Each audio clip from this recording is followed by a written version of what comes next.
Hello, everyone, and welcome to SSDN Leading Forward on Digital Collaborations and Partnerships in Florida, a panel session. Our panelists today are Xiying Mi. She is Digital Initiatives Metadata Librarian at the University of South Florida Libraries. Margarita Mirabal. She is the founder and manager of the digital collections at Miami-Dade Public Library System since 2018. Kaleena Rivera is the Digital Initiatives Librarian at Florida Gulf Coast University, Wilson G. Bradshaw Library Archives, Special Collections and Digital Initiatives. Jamie Rogers is the Assistant Director of Digital Collections at Florida International University. Jamie serves as the chair of the SSDN Training Working Group, in addition to serving as a member of the SSDN implementation team. And we have Crystal Thomas. She is the digital archivist at Florida State University Libraries, and her work is a mix of digital project creation and management, supervision of the Digital Library Center, and acting as a consultant for digital archiving projects on campus and in the community. And I will be today's moderator for the panel. My name is Kayla Sayas Ruiz, and I am the Sunshine State Digital Network Coordinator at Florida State University.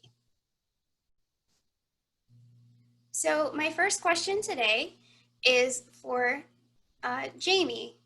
Jamie, you are a current member of the SSDN implementation team, and you've worked with a lot of our community partners.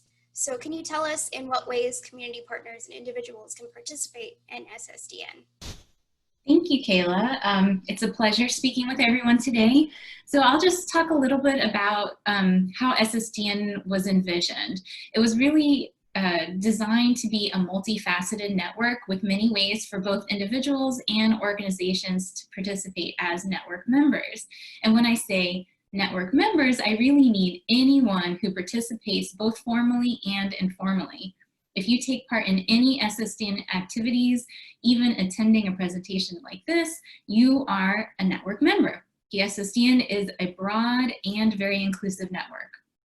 So just to share a few examples of how network members can take part in the SSDN are, first, you can participate as a content contributor. So either directly sharing content in your digital library system or partnering with an existing organization that can host your digital content. You may also participate in one of the working groups. There are 3 working groups. One is the metadata working group, there's the training working group, and then there's an outreach working group. Activities of all of these groups include the creation of the SSDN newsletter, the creation of metadata guidelines, and planning and organizing trainings. You may also participate in other network activities, such as providing the trainings and sharing your own expertise, and you don't necessarily have to be a member of one of the working groups to do so. And finally, you may participate as a network member just by using the SSDN and DPLA content, either in a classroom, in your own research, or just for general curiosity. So thanks, Kayla. Thank you, Jamie. So both you and Crystal have worked with a lot of partner organizations in the expansion of the network. Crystal, can you tell us how you've worked with partner organizations to make their content available online and in DPLA?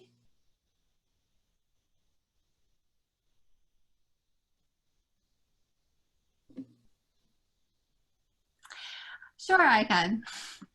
At FSU, we work to create digitization partnerships mainly with non-traditional and smaller cultural heritage organizations in our area who are unable to digitize their materials themselves, usually due to a lack of resources, or it's just not a part of their normal operating tasks and they don't want to add it.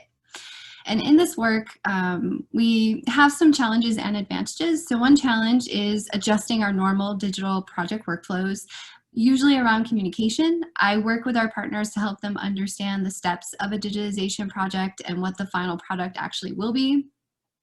We work to sort of navigate what they want to contribute, what they really just want us to take care of for them, and they don't really want to contribute.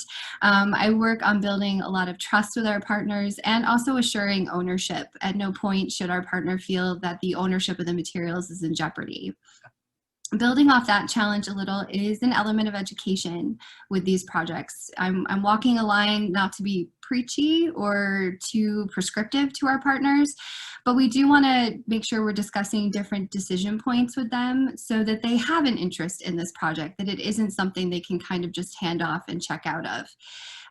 There are metadata and copyright considerations. Description standards may be new to our partners, and we are trying more and more to have our partners help us with metadata creation because they know their materials best, and it does again create that ownership over the digital project that we really want our partners to feel. And we're also helping them navigate copyright. We want them to understand the difference between owning a physical object and actually owning the copyright of an object and how those differ, and help them decide how that needs to be reflected in the metadata, and also understand potentially when materials can't be made publicly available online. And of course, there are advantages for both FSU and the partner. For the partner, their materials are going to end up in DPLA and available to a much broader audience than what would normally be open to them. And for FSU, we see an advantage in we are re-examining our own collections that we hold in-house and digitizing new materials we might not have looked at because they complement or continue a story that our community partners have brought to us. And there's always the good bonus that it makes the community like FSU a little more. So a little good community relationship building is never misplaced. And I know, Jamie, you've worked on this a bit as well. Yes, definitely. Crystal, there's many, many similarities between the experiences at FSU and those at FIU and partnering with our cultural heritage organizations locally. So yeah, at FIU, we've been partnering with other organizations to host their collections for a number of years. One of the significant changes since we started participating as a SSDN hub is that we have started facilitating partner participation as content contributors as a really an additional service to our new and existing partners. Also similar to FSU, we have partners with various needs. So this kind of, as you mentioned, highlights some of the challenges and things like metadata remediation for DPLA and SSDN requirements, but also because we don't create and manage the metadata for all of our partners, this means we kind of also adjust our service model in this way and provide additional enhancements where we are able and where it's needed, really. And so on top of that, we do have to adjust our expectations for perfection. Additionally, FIU is a joint sub-hub with for the SSDN, and this requires further communication across and between the institutions as we address what it means to participate and who's responsible versus what, as far as the hub is concerned and what our partners are responsible for as we resolve metadata issues that appear in the harvesting process with One of the things that the SSDN implementation team is working on that will hopefully streamline this process is coordinating and standardizing communication to our content contributors, both those that are contributing directly and those that are hosted by institutions like FIU and FSU.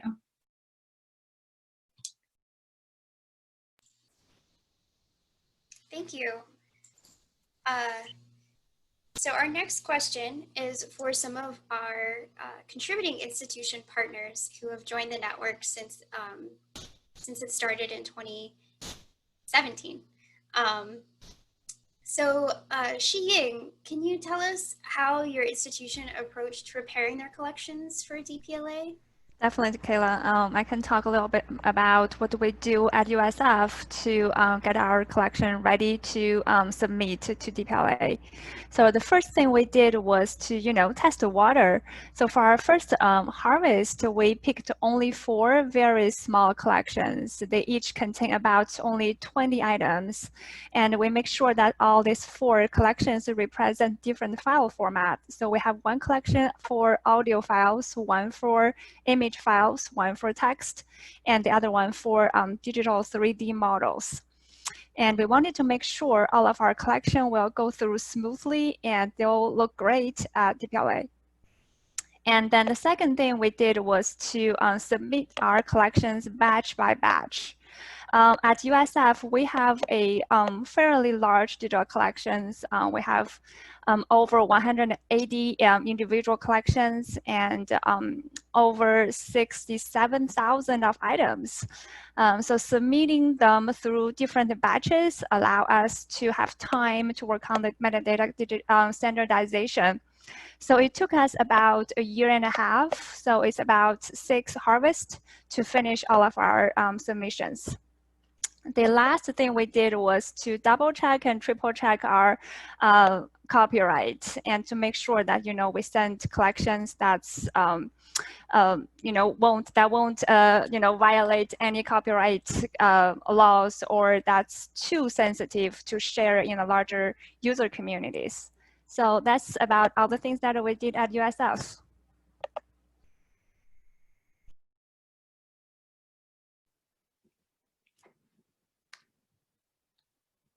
Yeah, going off what Xiying just said, much like her, we also had to assess copyright in a much more careful level than what we did before, mostly because you're armed with more knowledge regarding copyright.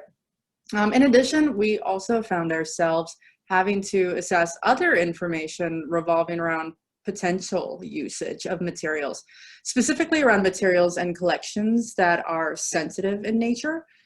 As digital information providers, we have a duty to not only present digitized versions of materials, which is pretty much expected of us, we also have a duty to provide vital context to said materials, as well as observe a policy that we have here in-house of never do harm. So for example, in our digital repository, we have an ethnographic collection consisting of firsthand accounts of sexual assault. So to observe those practices in regards to that particular collection, we made a point to include content warnings for users so they can make an informed decision on whether or not they can or want to read the account. In addition, we also utilize the metadata, specifically the free value notes field, to refer individuals who would like further information regarding this collection, for example, the anti-sexual violence organization RAIN.org. That way it empowers users to obtain relevant information that's outside of the scope of that particular collection item. And since we started contributing to DPLA, we've been a lot more mindful on taking on this sort of what I kind of refer to as holistic information approach for sensitive assets. Since we know, especially that assets in DPLA are frequently featured on their own due to users maybe searching for generalized terms and things like that. So when they're viewed on their own without the benefit of having a collection scope to help provide necessary context, having this kind of additional information can really help guide users. Like Kaleena just mentioned, at the Miami-Dade Public Library System, we also have sensitive materials in our collections. So we have like a general disclosure on our main page that mentions how we followed our institutional policies. But what we have done with specific collections, like we have one that has some pictures of the Ku Klux Klan in Miami. We have reached partner institutions. We did it with Florida Memory from the State Library and Archives of Florida, and we hope to create our metadata following the same model that they did. In our case, at the Miami-Dade Public Library, our digital collection is relatively new. We have been up and running only for 2 years, since January 2018, and we joined the SSDN in the very early stages of our operations. I think we were just like working like for a few months and we joined it. And I personally at the beginning have some concerns about rushing it, but I think it was like a very good decision because we were able actually to meet the DPLA requirements at the very early stage. We implement the copyright with the right statements.org since the very beginning. And I also became a member of the metadata working group. And that was very helpful in the way we create and manage all our metadata fields. So in that way, we avoid any metadata remediation. And that has been like a really good advantage that we had. So for any institution that is just like considering any digital collection that is considering to join the network, but they think they don't have like a large collection, it's really not a problem. Actually, I could say it's the opposite. It's a really good way to start with the right foot. We also work on improving metadata. Even though we don't have to do the remediation, you always have to improve your metadata, or sometimes you have to do corrections. And the way we manage this, when it's a small collection, we try to have it like the better we can before submitting it. But we have some very large collections. I'm talking about thousands of photographs in a couple of collections. And of course, we are not waiting until it's fully digitized to submit it to DPLA. We are doing it in batches, and we are taking advantage of the quarterly harvesting system that the DPLA is offering. So we know that even if it's not perfect, we can submit it, and we have the quarter that it's coming to do any sort of improvements or any sort of quality control. And if we need to change it, we are able to do it. And the next quarter, it comes again, and it's going to be better.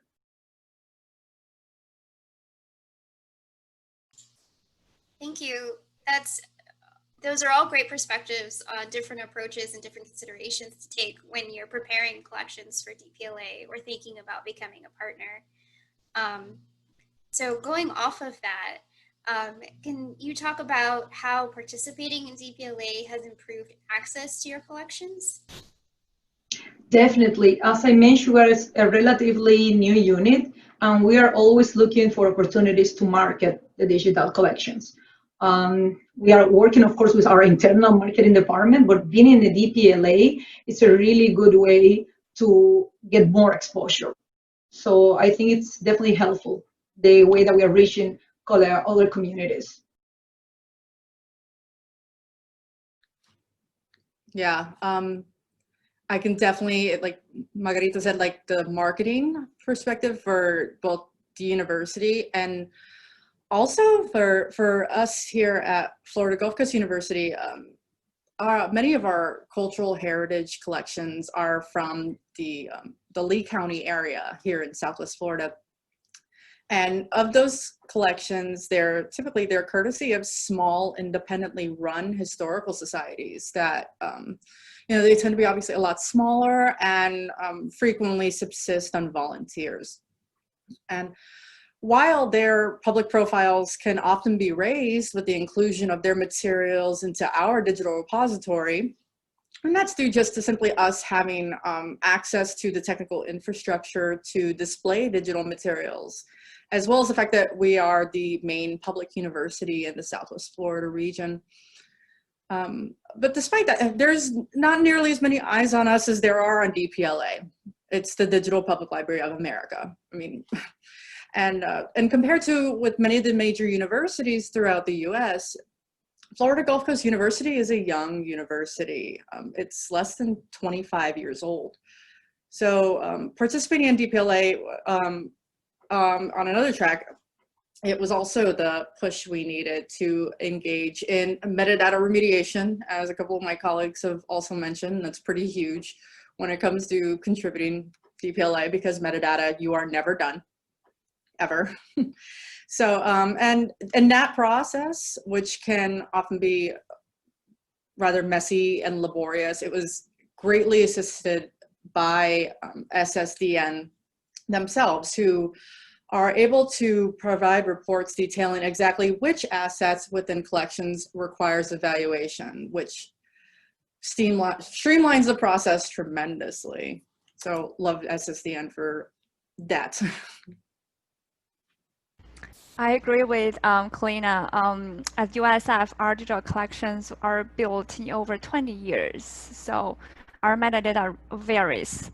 So collaborating with SSDN and the DPLA gives us the opportunity to review our metadata across collections and to start to standardize our metadata.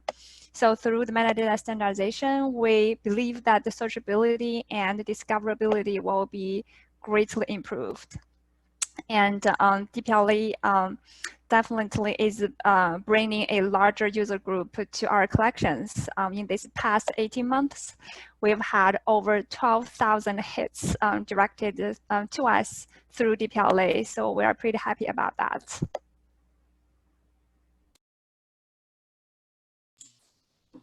Yeah, lots of great benefits to joining for sure, and lots of support that you can get from joining the network to take on some of those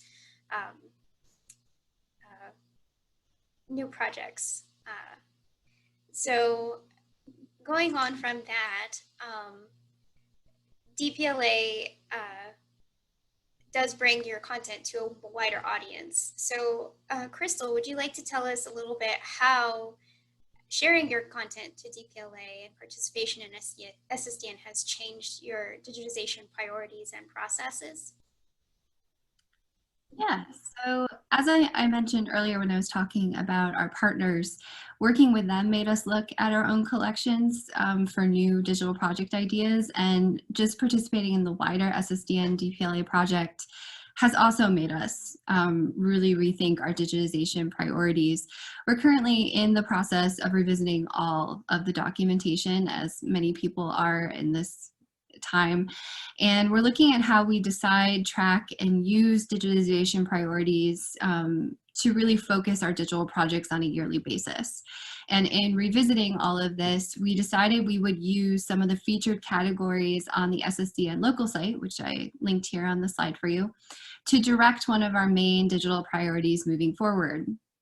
And so right now we are actually working with a volunteer who's going through our Florida reference files, or those are sometimes called vertical files, to look for materials specifically on agriculture and tourism in the North Florida area that we will then put into digital library that will then feed into DPLA. So participating in SSDN helps give us some direction that we were looking for when it came to digitization priorities, and also is providing an excuse is probably the wrong word, but an excuse to really engage more with our regional history collections in a way we just weren't thinking about before. So it has helped redirect some of our priorities. And I know, Kaleena, that you have thought about that as well at FGCU, right? Yeah, it's definitely made us change it up a little bit in that a lot of times sometimes you have, as you kind of mentioned, this really nice laid out, well in advance schedule of digitization. And then if you're like some people, like me, who kind of has to do more seat of the pants sort of method of digitization, whether it's because you have a revolving door of individuals who can assist with the actual labor that goes into digitizing and things like that. So contributing to DPLA has kind of made me had to evaluate collections to prioritize. So for example, it kind of made more sense to sort of direct some focus and labor to smaller, more finite collections. And for those who may not know, finite, I'm referring to like something where it's collection materials that were donated from an individual who was passed on, or a publication with a very limited run, things like that. And so those kind of collections can be kind of prioritized for digitization, or have them available both on our digital repository and prepare them more quickly to then contribute to DPLA. And then in the meanwhile, we balance that workflow with continuing labor on the more sizable collections that may take longer to complete, which for a lot of those are also ideal candidates for contributing to DPLA when the time comes. And then sort of going off of that, again, kind of redirecting back towards certainly my favorite topic of metadata remediation, and that's kind of participating in SSDN also is what made me initially aware of the SSDN metadata participation guidelines document, which was created by the SSDN metadata working group in 2018. This guideline, I wish I'd had this when I was a very early librarian working in metadata because I now reference this document on a near constant basis when I'm creating metadata in conjunction with digitizing materials. Because not only does it assist with assuring that metadata is in compliance with DPLA standards, which is very important and indeed can keep you from having to do remediation later on down the line, although you will probably have to do it at some point because metadata, it's never done. But it also helps to just make your metadata more cohesive and just stick closer to best practices.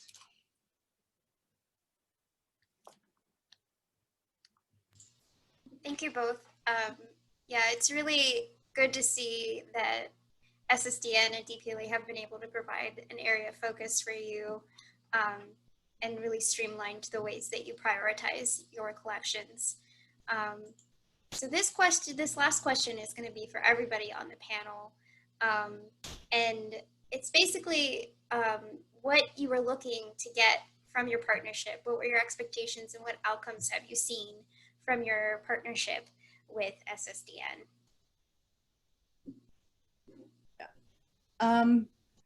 What I went into SSDN wanting and I'm certainly getting is that wanting to see items contributed to DPLA, see them used by researchers across the country, both casual researchers and ones who are doing it in earnest. And those researchers who may not be familiar with Florida Gulf Coast University, as familiar as those who are in the immediate region, of course. And then just as importantly, and something that I didn't first think of when I joined the SSDN, but I think has become very vital for me, is it's also being SSDN is a fantastic way to deepen the relationships with sister institutions throughout the state of Florida, and as well as colleagues.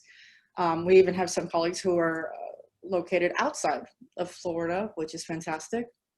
So without being an SSDN member, I wouldn't have had as many opportunities to interact with other individuals who are able to empathize and relate to the individual challenges that come up in this particular field, who are also more than willing to share their individual knowledge. And that to me has probably been the most gratifying thing that I've gotten out of SSDN, for sure. Well, for USF, metadata was a big part of this project. So we definitely want to see through metadata standardization, our collection access will be improved. And we're hoping to see users harvesting our collections. We hope to see the content will be used at multi-levels. And for the Miami-Dade Public Library System, as I mentioned before, our digital collection is relatively new, and we want to make ourselves known. So speaking of marketing, we use in any opportunity, and maybe I can use this one to mention that even if our collection is not as large as others in the network, we have a variety of resources, since historic photographs, we have like vintage advertisement, we have rare books, maps, and I think that we would like to our content be used in any way. It can be a scholar, it can be educational purposes, but it can be for any creative way or even recreational. We do have artwork in our collection, and that includes also sometimes that we have sketchbooks from the artists. And I hope that that can inspire people to do their own creations. So we would like to see in our collections being used in any possible way. I can build off of what our co-panelists and colleagues have already said. Two of the main themes that seem to stick out are collaboration and reuse of the content. And I'd really love to see collaboration and creation of new content and resources like more primary source sets, or maybe collaborative digital humanities projects that use, the entire corpus, well, maybe not the entire corpus, but, take advantage of the corpus of materials that are made available through DPLA and the SSDN.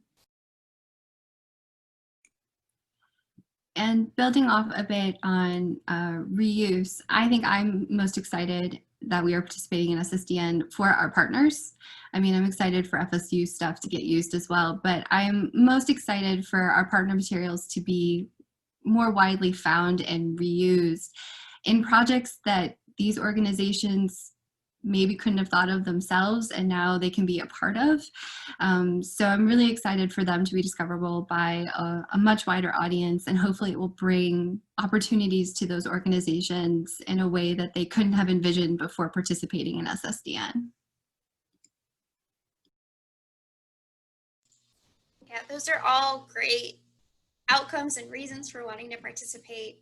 And as the SSDN coordinator, I just want to add that from the hub's perspective and the network's perspective, that, you know, we really want to work towards developing like this community of practice around digital libraries in the state, right? So like, I feel like a lot of individual professionals around the state are really isolated within their own institutions or within their regions because their work doesn't really fall into the same areas or forms of practice that their colleagues in their institutions are working on.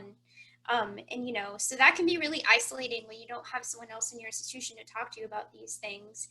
And I really hope that this network does provide like that community feeling and that sense of that you're not alone and that you're not working on these things in isolation, and that the work that you're doing is important and is going towards this greater purpose of providing more access to really valuable information and resources that we have almost kind of locked away in our institutions. They are openly available, but they can be difficult to access for people who can't travel or who don't have experience doing research in archives. And this is a really good way to make that more accessible to the general public and to students who normally wouldn't be exposed to this material. So, you know, that's what I'm hoping comes from this. And, you know, I think that we've developed a lot of great opportunities for people to talk to each other with our community discussions. We have our expert office hours, and we have the working groups that allow people to have like these meaningful discussions around the work that we're doing and around sharing these resources and the reuse of these resources.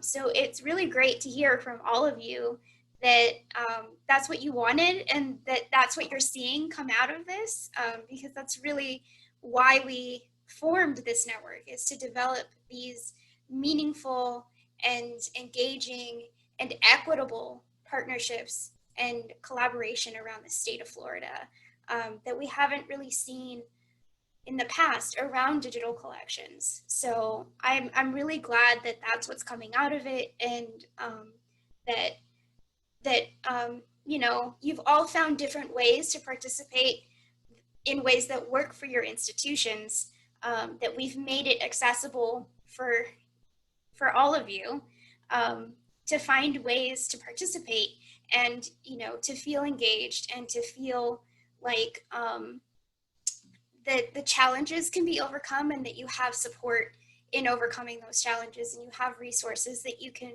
refer to when you have questions or you're not sure about what to do next. So that's all really, really great. And I hope that other people that watch this have gleaned that as well, and maybe won't be as intimidated about approaching digital collections or approaching partnership and sharing metadata to DPLA as something that's insurmountable. And I just want to say thank you to all of our panelists today. You've all done amazing work, and I'm really, really glad that I've had the opportunity to work with all of you on these projects and getting your collections shared to a wider audience. And also thank you to all of the people watching this presentation. Our network website is on this slide, and if you have any questions, comments, or concerns about joining the network or have additional questions for our panelists, my contact information is on the slide as well. So one of the benefits of being a network is that we can connect you to people And if there's a question that I'm unable to answer, or there are resources that you need, that we can connect you with people in your region and organizations in your region to share resources and to share expertise, because it really is about meaningful and equitable collaboration and the sharing of resources. So I want to thank all of you, and I hope that you have a great rest of your FLA conference.